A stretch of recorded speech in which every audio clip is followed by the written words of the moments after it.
देवी Bhagavatam Mahapuran doctor Kislay Pandey के साथ। इस भाग में श्री सूत जी बताते हैं कि महर्षि अगस्त्य ने भगवान कार्तिकेय से ये निवेदन किया कि भगवान आपने जितना बताया उससे तो मेरी जिज्ञासा और मेरी प्यास और बढ़ गई, मुझे और बताइए, मुझे देवी महात्म्य के बारे में और सुनना है।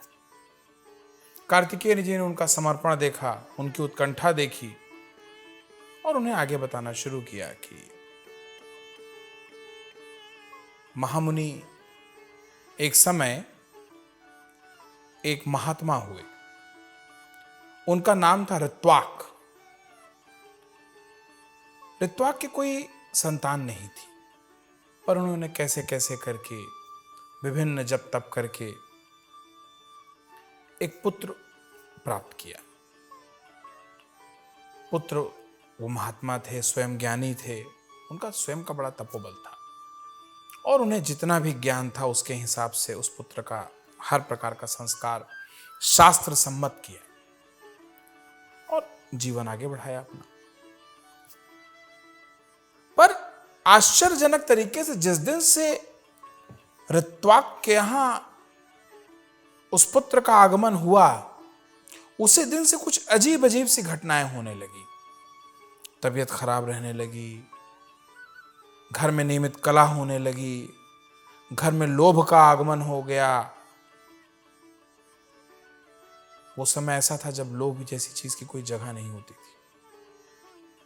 वो समय ऐसा था जहां सिर्फ त्याग था और त्याग को ही जानते थे और त्याग को ही मानते थे। तो ऐसे समय में अगर लोभ का आगमन हो गया है तो वो किसी श्राप से कम नहीं माना जाता था। अच्छा, तो ऋत्वाक ऋषि की जो दुर्दशा हो रही थी, उनकी पत्नी की भी दुर्दशा हो रही थी। बहरहाल उन्होंने इसे देव इच्छा समझ के इसको अपना जीवन व्यतीत कर रहे थे। पर अचानक एक दिन उनके पुत्र ने एक ऐसी कुत्सित हरकत कर दी जिसके बाद ऋत्वाक काफी ज्यादा घबरा गए अंदर से। उन्होंने उनके उस पुत्र ने क्या किया कि एक दूसरे ऋषि की कन्या का बलात् अपहरण कर वो अपने यहां ले आए और जब उसको समझाने की कोशिश की ऋत्वाक और उनकी पत्नी ने, तो उसने सुनने से इनकार कर दिया। अब ऋत्वाक को समझ में नहीं आई क्या करें, ये जन्म और अगला जन्म हर तरीके से बर्बाद हो जाएगा, ये तो इसको तत्काल रोकना पड़ेगा। तो वो क्या किए, वो तत्काल गर्ग मुनि के आश्रम पहुंचे और उनसे पूरा ये हाल कह सुनाया। उन्हें बताया किस तरह से इस पुत्र के लिए हमने यजन किया था और उसके जन्म के पश्चात हमने किसी तरह का कोई अपकर्म नहीं किया, हर नियम का पालन किया, हर तरह से उसका संस्कार किया। किस कारण ऐसा पुत्र प्राप्त हुआ हमें? ऐसा तो कोई कर्म नहीं था हमारा।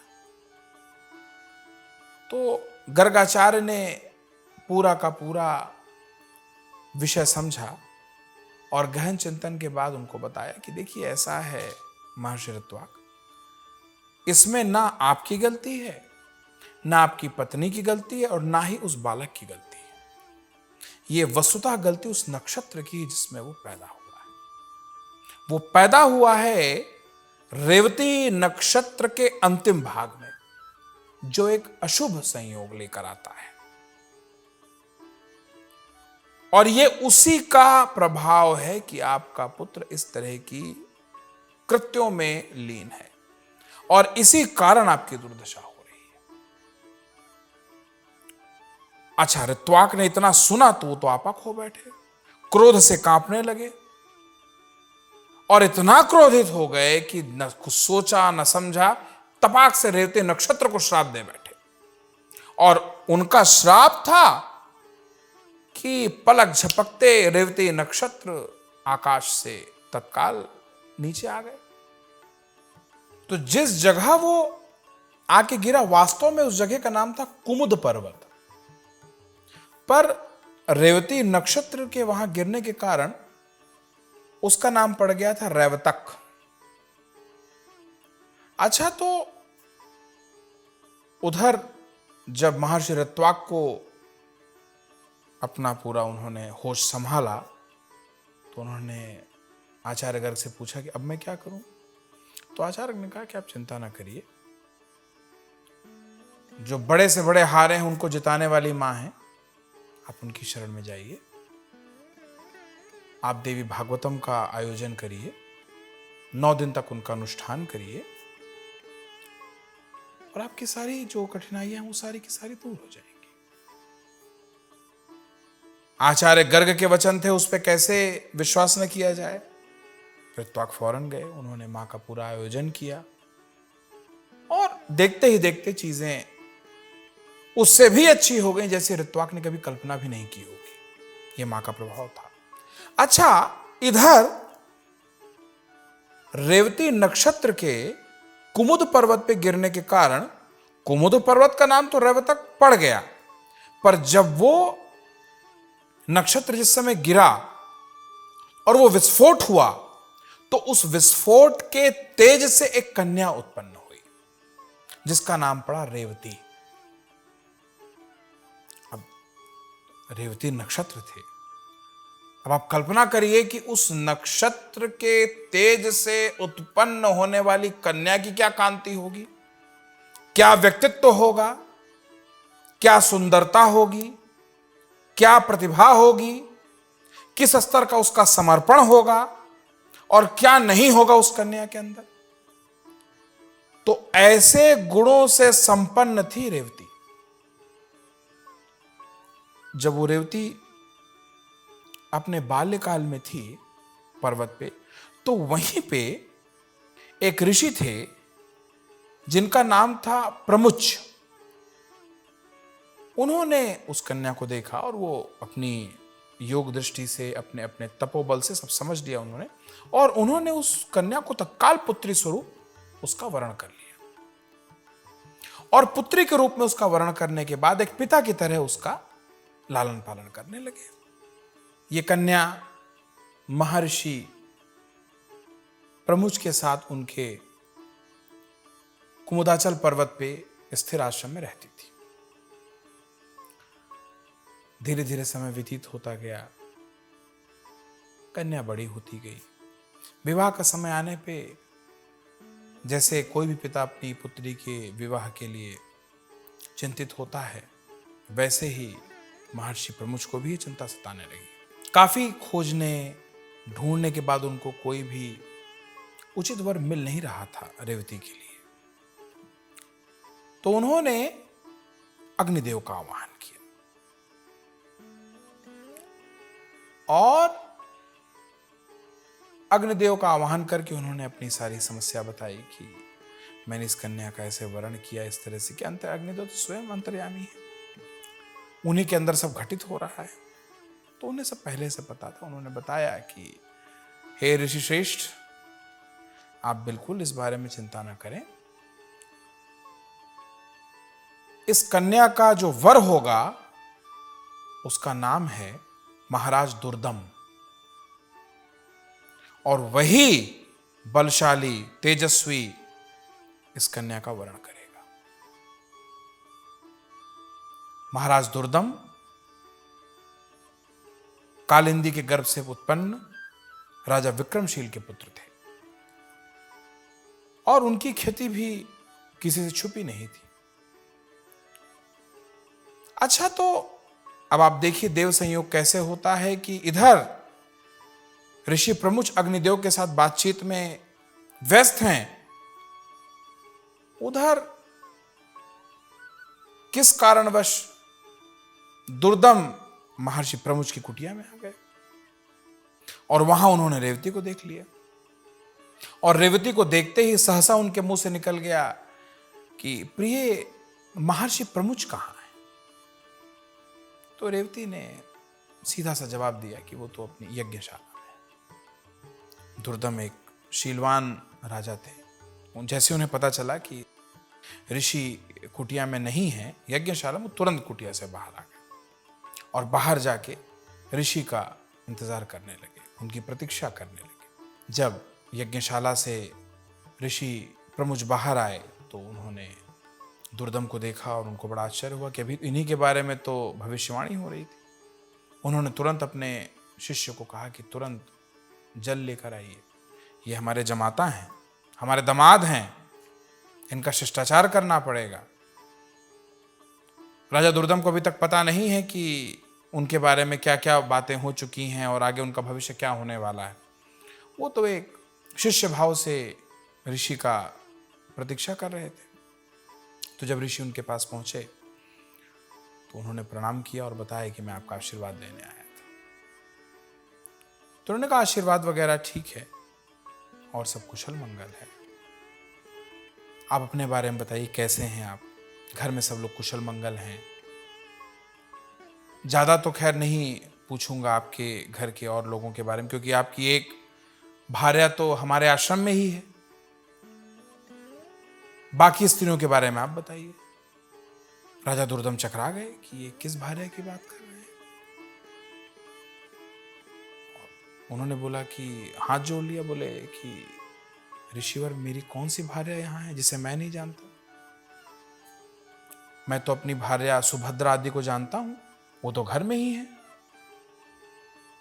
तो प्रमुख ने उनको याद दिलाया कि अभी अभी जिसको आपने मेरे आश्रम में प्रिय कह के संबोधित किया था, वही तो है आपकी भार्या। अब दुर्दम को लगा कि लगता है कि ऋषि बुरा मान गए, और ऋषि का बुरा मानना मतलब अगले क्षण श्राप, सब खत्म हो जाएगा।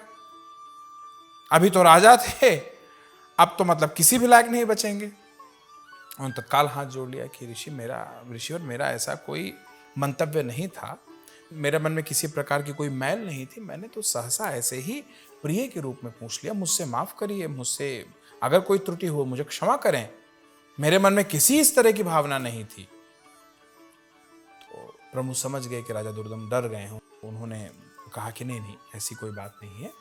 जिस समय आप मेरे आश्रम में रेवती से बात कर रहे थे उस समय मैं अग्निशाला में था, यज्ञशाला में था, जहां पे अग्निदेव यही भविष्यवाणी कर रहे थे कि रेवती का वर राजा दुर्दम होंगे। और संयोग देखिए, उधर वो भविष्यवाणी कर रहे हैं, इधर आप आ गए। तो इसमें किसी प्रकार का क्रोध का विषय नहीं है राजन। आप रेवती का पत्नी रूप में वर्ण करें और ये आपकी भार्या है, ऐसा ही विधि को स्वीकार है और यही विधि का विधान है। ऋषियों की बात अविश्वास करने योग्य कभी होती ही नहीं थी, और वो भी प्रमुख जैसे ऋषि। महाराज दुर्दम ने तत्काल सर झुका के उनके आदेश को माना और कहा ठीक है, जैसा आपका आदेश, पर मेरी एक इच्छा है, अगर आदेश हो तो मैं प्रस्तुत करूं। ऋषिवर ने कहा बताएं। बोले मैं चाहता हूं कि मेरा जो पुत्र हो वो मनवंतराधिपति हो, पूरे मनवंतर शासन करे। प्रमुख ने कहा कि ये कुछ ज्यादा मांग लिया आपने, पर ठीक है, आप देवी का आह्वान करिए। यह असंभव सा कार्य भी संभव हो सकता है अगर देवी चाह ले, मां जगदम्बा अगर चाह ले, मातृशक्ति की अगर कृपा हो जाए तो यह संभव है। आप मां का आह्वान करिए और विधि विधान से उनका देवी भागवत महापुराण का सेवन करिए, और मुझे पूरा विश्वास है कि आपकी इच्छा भी पूर्ण होगी। मेरा भी आशीर्वाद आपके साथ, और मैं आपको यह विश्वास दिलाता हूं कि देवी भागवतन महापुराण के सेवन से जो फल प्राप्त होगा उससे आपका पुत्र मनवंतराधिपति होगा। राजा दुर्दम को मन मांगी मुराद मिल गई। उसके बाद उन्होंने विधि पूर्वक रेवती से विवाह किया, पत्नी रूप में उसे स्वीकार किया, पत्नी के रूप में उसका वरण किया, और उन्हें लेके वो अपने राज को वापस लौट गए। राजा दुर्दम को तो मन मांगी मुराद मिल गई। उन्होंने कहा ठीक है, मैं विवाह करने के लिए तैयार। इधर ऋषि उनके विवाह की तैयारी में जुट गए। विवाह की तैयारी जिस समय चल रही थी, रेवती ऋषि के समक्ष प्रस्तुत हुई। उन्होंने कहा कि मेरी एक इच्छा है पिताजी, कि मेरा विवाह रेवती नक्षत्र में ही हो। प्रमुख ने कहा, ये कैसी बात कर रही है? रेवती नक्षत्र तो है ही नहीं, वो तो कब से धरती पे आ गिरे हैं। आप किसी और नक्षत्र में मैं आपका विवाह कर रहा हूं पुत्री, और जो सबसे अच्छे नक्षत्र हैं उनमें करूंगा, जो सबसे उत्कृष्टतम नक्षत्र उनका आवाहन करूंगा। रेवती ने कहा, नहीं, मुझे किसी और नक्षत्र में विश्वास नहीं, ना मेरी श्रद्धा है, मुझे तो रेवती नक्षत्र में ही विवाह करना है। बोले, पर मेरी बात समझो, रेवती नक्षत्र अब तारामंडल में नहीं है। बोले, तो नहीं है तो उनको स्थापित करिए। अगर ऋत्वाक ऋषि के श्राप से वो नीचे जा सकते हैं, तो क्या आपके तपोबल से वापस ऊपर नहीं जा सकते? ऋषि ने कहा, जा तो सकते हैं। तो बोले, फिर शुभ काम में देरी कैसी, उनको स्थापित करिए। बोले, चलिए, शायद यही जगदम्बा की इच्छा है। मैं अपने तपोबल से और आपकी इच्छा के लिए दोबारा रेवती नक्षत्र की पुनर्स्थापना तारामंडल में करूंगा, और उसके बाद रेवती नक्षत्र में ही आपका विवाह का संपादन करूंगा। उसके बाद ऋषि प्रमुख ने अपने सारे तपोबल को, अपने सारे पुण्य शक्ति को एकत्रित किया और ले जाके रेवती नक्षत्र को दोबारा तारामंडल में स्थापित कर दिया। आप कल्पना करिए, ये शक्ति थी, ये तेज था। वो कुछ ऋषिवर खास नहीं करते थे, वो सिर्फ ये जानते थे कि वो कौन है, उनकी वास्तविकता क्या थी। वो इस सत्य को जानते थे, इस सत्य को भलीभांति जीते थे कि वो शरीर नहीं है। वो ये जानते थे कि पुण्य बल ही असली बल है, और इस सत्य के साथ वो अपनी जो वास्तविकता थी उसी में जीवित रहते थे। और उसके बाद ऐसा तपोबल आता था कि एक ऋषि नक्षत्र को नीचे गिरा दे रहा है, दूसरा ऋषि अपने ही तपोबल से दोबारा नक्षत्र मंडल, तारामंडल में जाके स्थापित कर दे रहा है। अग्निदेव से ऐसे बात करते जैसे हम आप आपस में एक दूसरे से बात कर रहे हैं। ये उनका बल था,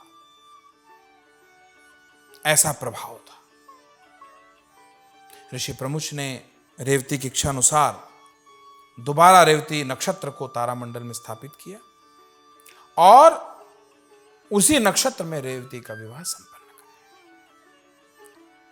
जिसके बाद राजन ने उनका पत्नी रूप में वरण किया और गाजे बाजे के साथ उनको अपने राज में लेके आ गए। जब प्रमुख ऋषि ने राजा दुर्दम को मनवंतराधिपति पुत्र के पिता होने का आशीर्वाद दिया था, उन्होंने तभी यह बात बता दी थी कि रेवती के गर्भ से उत्पन्न 5वां पुत्र ही मनु और मनवंतराधिपति होगा। तो जब उसका समय आया कि अब रेवती को 5वीं बार गर्भ धारण करना है, तब महामाया की प्रेरणा से लोमश मुनि राजा दुर्दम के राज में किसी कारणवश आए। लोमश मुनि स्वयं में बड़े विद्वान थे, उनकी ख्याति को किसी परिचय की आवश्यकता नहीं थी, वो स्वयं ब्रह्म ऋषि के स्तर पे थे।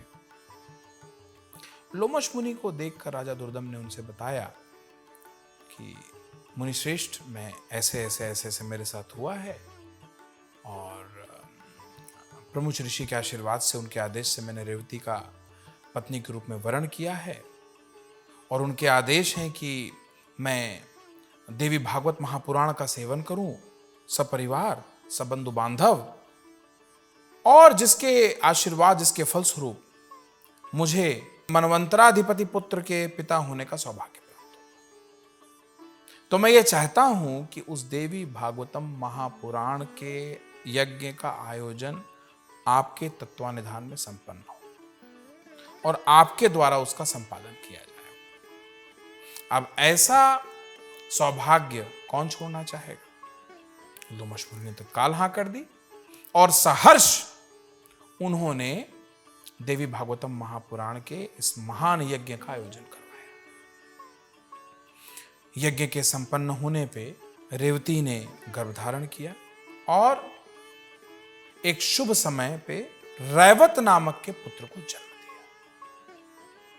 दिया। रेवत महाओजवान, महाबलशाली और ख्याति प्राप्त थे। उन्होंने सारे धर्मों का पालन करते हुए, सारे कर्तव्यों का निर्वहन करते हुए प्रजा पे शासन किया, प्रजा की सेवा की और समय आने पे महर्षि प्रमुख का आशीर्वाद फलित हुआ। ब्रह्मदेव ने रैवत को मनु के पद पे स्थापित करते हुए मनवंतराधिपति बनाया। मनवंतराधिपति मतलब पूरे एक मनवंतर तक जगत जननी मां जगदंबा के आशीर्वाद से रैवत ने शासन किया था। एक मनवंतर मतलब 71 चतुर्युग, मतलब कितने वर्ष हुए? 30,67,20,000 वर्ष। ऐसे वर्षों का होता है एक मनवंतर, और ऐसे एक मनवंतर के अधिपति हुए थे रैवत। देवी भागवतम की कृपा से, मां की अनुकंपा से, मां की इच्छा से। इस कथा के उपरांत भगवान कार्तिकेय ने महर्षि अगस्त्य से कहा कि मां के बारे में जितना कहा जाए कम है। इनकी कथा, इनके महात्म्य का न आदि है न अंत है। इनकी कथा को पूर्णता कह पाने में कोई समर्थ नहीं। वो स्वयं राजराजेश्वरी, त्रिपुर सुंदरी मां ललितांबिका, परम विलासिनी, परम वैभवी, सर्वशक्ति आदि स्वरूपा मां जगदंबा। ऐसी वाणी नहीं बनी जो उनका गुणगान कर सके। बुद्धि की सीमा फटने लगती है उनकी कल्पना मात्र से। ये मां का ही तो प्रभाव है। जब जब जिस जिस के ऊपर भी संकट आया, उसने जिस जिस स्वरूप में मां का आवाहन किया, मां ने उसी स्वरूप में उसे दर्शन दिया। क्योंकि उनकी मूल प्रकृति का तो कल्पना भी अकल्पनीय है। ऐसा प्रभाव है मां का। और ऐसे वचन सुनने के बाद महर्षि अगस्त्य ने कार्तिकेय जी महाराज से आज्ञा लिया और पुनः अपने लोक को प्रस्थान कर गए। तो फिर प्रेम से बोलिए जय माता की।